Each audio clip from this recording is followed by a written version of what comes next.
How's it going, everybody? Halloween has come early and we have some spicy treats for you guys. We have the Scarlet Witch zombie coming to that Undying team. Now you can already take a look at the artwork right here. She looks fantastic. I'm very excited for her to come to this game. Ever since those What If episodes came out, I really wanted her in the game. I was disappointed last year that we got Juggernaut zombie, but I'm happy we got him because he's going to work great with her.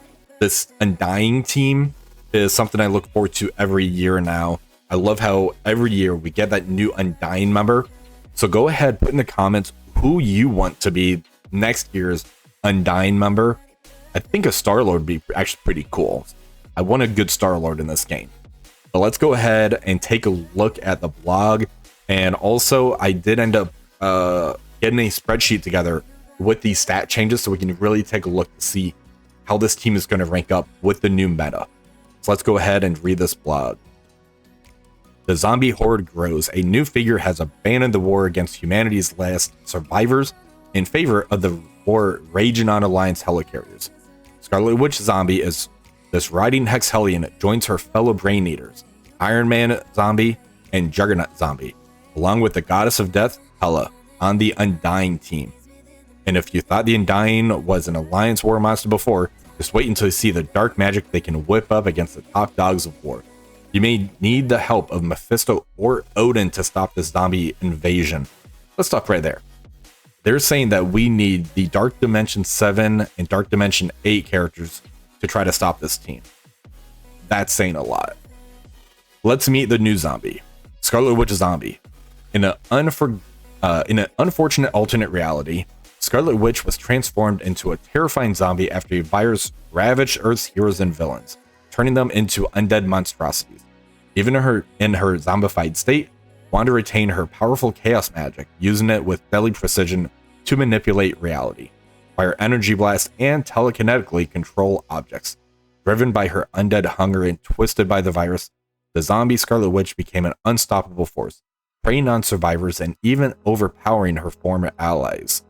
Scarlet Witch zombie is a support, so she's going to be a support character for the Undying team, and she adds some major power to her squad.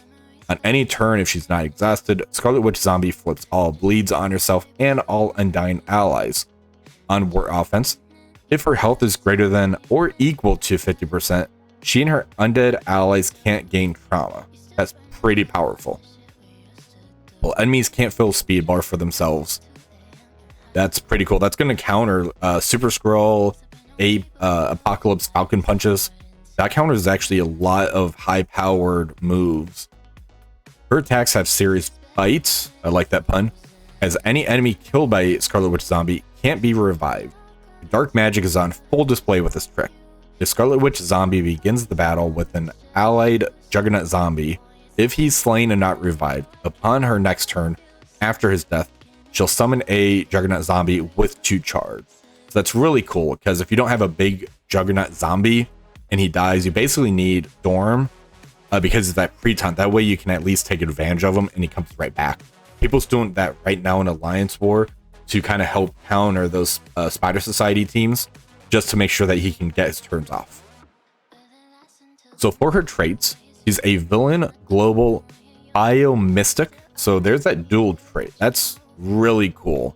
That already gives a lot of value to her. Support, Undying, and Epic. She has a speed of 115. Now, Iron Man zombie does give speed up for 2 turns to the Undying zombies. So that's going to get her to about 172 speed, I believe, on turn 1 for 2 turns. The basic is Necrobolt. Attack primary and adjacent. That's going to do splash damage for 240% damage. Apply heal block for 2 turns. If this character is not at full energy, apply bleed to the primary target and call a random Iron Man zombie or Juggernaut zombie ally to attack the primary target. So this is going to be like a turn 3, because turn 1 is going to be the special, turn 2 is the ultimate, turn 3 she's going to throw a bleed out there and have an assist from Iron Man or Juggernaut zombie. This cannot be counterattacked, and on war offense, it's unavoidable, cannot be blocked. You're going to see a theme on here where in war offense, all of her moves are unavoidable and cannot be blocked. It's actually pretty cool. For the ISO attack, it's just going to do the heal block, so I'm actually seeing Raider for her. Hela's already going to be giving focus to the team, and with the new meta stats, I don't think she's going to need the focus to land these negative effects. She has a lot of splash and AoE damage effects on her, so I definitely see Raider as far as the ISO choice for her. So for this special, Wretched Reality. Energy cost is 4/4, so this is the turn 1 ability. It's going to attack the primary for 240% damage, get Disrupt, ability block for 2 turns, and 2 bleeds. It's going to attack everybody for 240% damage, apply a bleed to everybody, maximum of 5 to each enemy.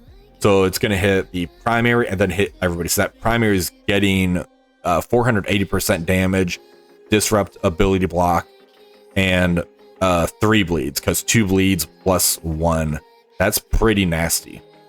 The cool thing is Safeguard is going to come in when you use this move as well for 2 turns. So you're not spawning in with Safeguard. So that's going to kind of stop the Ares thing where you can't have Safeguard on spawn. That kind of bypasses it. On war offense, apply immunity for 2 turns as well to self and all Undying allies. This attack gains plus 15% damage. I believe this is 150 damage against enemies with bleed and cannot be counterattacked. On war offense, it's unavoidable, cannot be blocked. The ultimate is Chaos Unleashed. It's a 3/5, so this is going to be the turn 2 move. Clear all barrier on all enemies. Flip all positive effects into negative effects on each enemy. Attack all enemies for 350% piercing. Prolong the duration of all negative effects by 1. This doesn't say it's not going to do trauma, stun, ability block. It prolongs everything, so it's kind of a callback to the original Scarlet Witch that we have in game right now. So this is the Scarlet Witch that I wish we'd actually have in the game. It ignores defense up, cannot be counterattacked. War offense, unavoidable, cannot be blocked. Now the passive is Power of the Damned. Characters killed by a Scarlet Witch zombie cannot be revived. On spawn, bury yourself for 30% of this character's max health. On any turn, if this character does not have exhaust, flip all bleed on self and all Undying allies. On turn, if an ally Juggernaut zombie has died and is currently not an ally, summon Juggernaut zombie and apply taunt to that summoned Juggernaut zombie. This can only trigger once per match. So this is what I was talking about earlier. Also, the barrier, she's going to have those new stats. So this barrier is going to be pretty ridiculous. And on war offense, the barrier is going to all Undying allies for 30%. So everybody's going to have that barrier.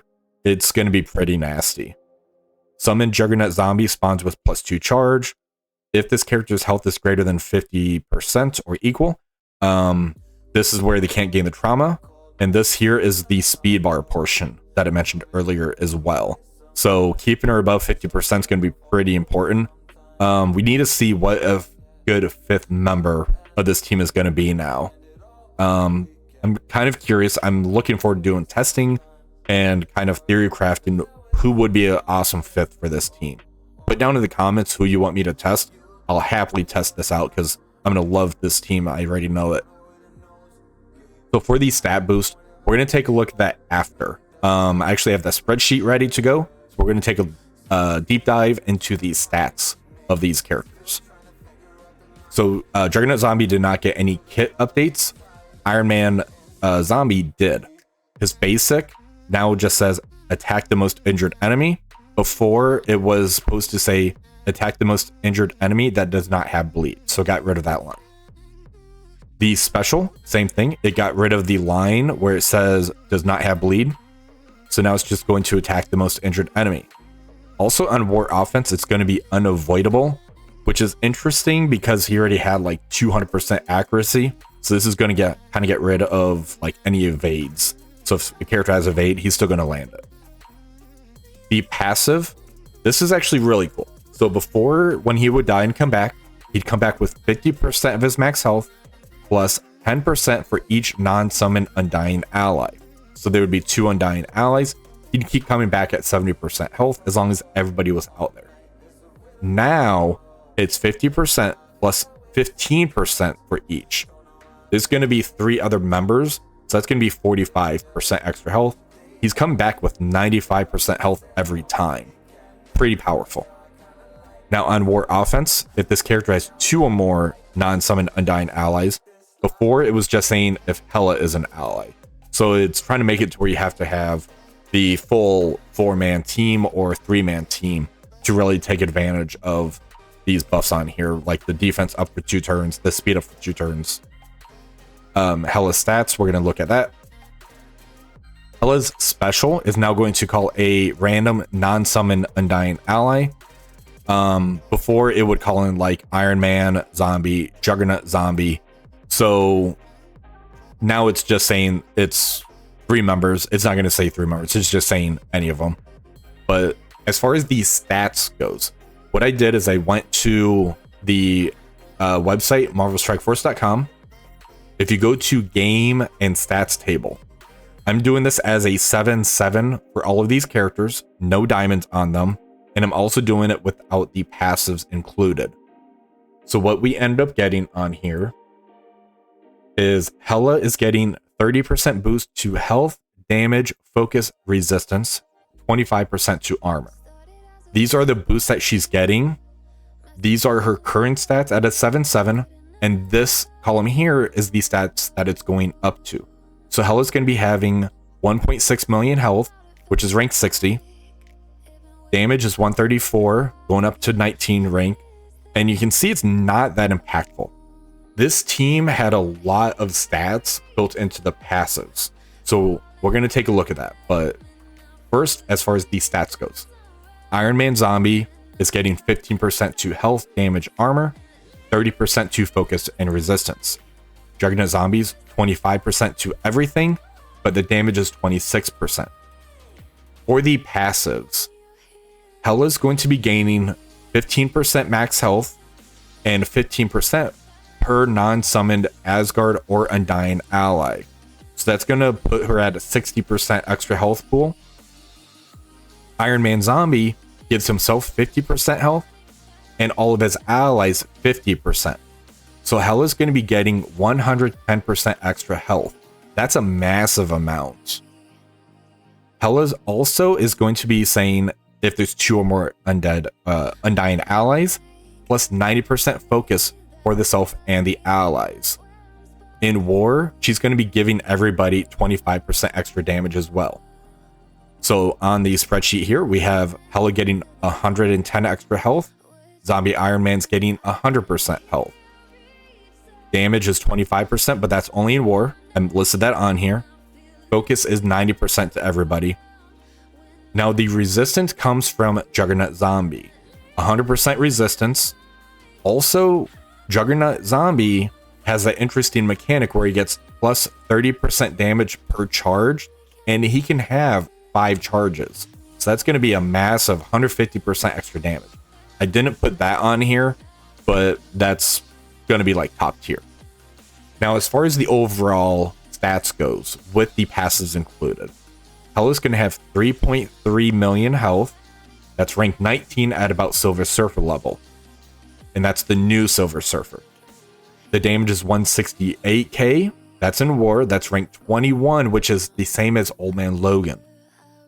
The armor 77k, which is rank 46. So she's a little squishy, but she gets a lot of death proofs out there. That's going to be the same as the OG Iron Man. Focus is 67k, which all 3 of these, as you can see right here, are basically the same level of focus. It's rank 14, which is Gwenum. For the resistance of Hela, it's rank 61k. That's rank 16, which is the same as Oath. And that's the new character that's just coming in the game.